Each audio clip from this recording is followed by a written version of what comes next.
নমস্কার, জ্যোতিষশাস্ত্রী শ্রীমতী শ্যামলী।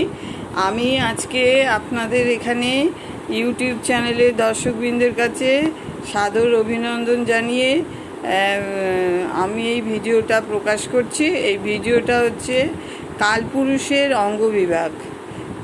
এই যে জাতচক্রে দ্বাদশটা রাশি আছে, সেই দ্বাদশ রাশির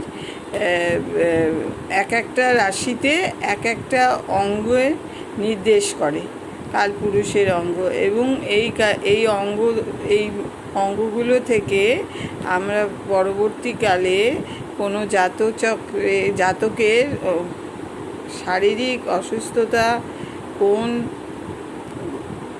কোন বিষয়কে অবলম্বন করে হবে সেটা আমরা নির্ণয় করতে সহজেই পারি।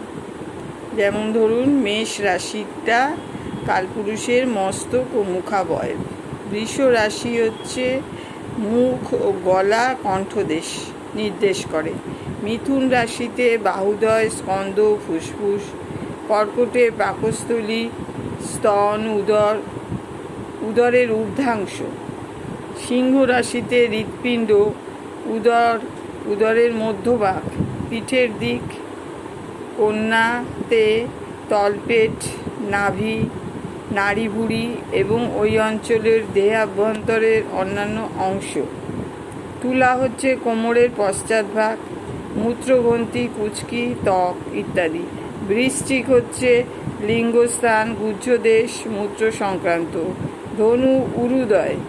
মকর রাশি হাঁটু ও তার সন্নিকটস্থ মাংসপেশি। কুম্ভ হচ্ছে হাঁটুর নিচ থেকে পায়ের গোড়ালি পর্যন্ত পায়ের নালি।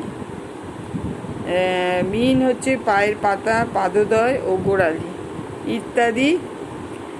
এই 12টা রাশিতে এই অঙ্গগুলো বিন্যাস করে। এবার এই অঙ্গগুলো থেকে আমরা বিশেষভাবে স্বাস্থ্যের বিষয়, কোনো রোগভোগের বিষয় বিচার করি। ধন্যবাদ।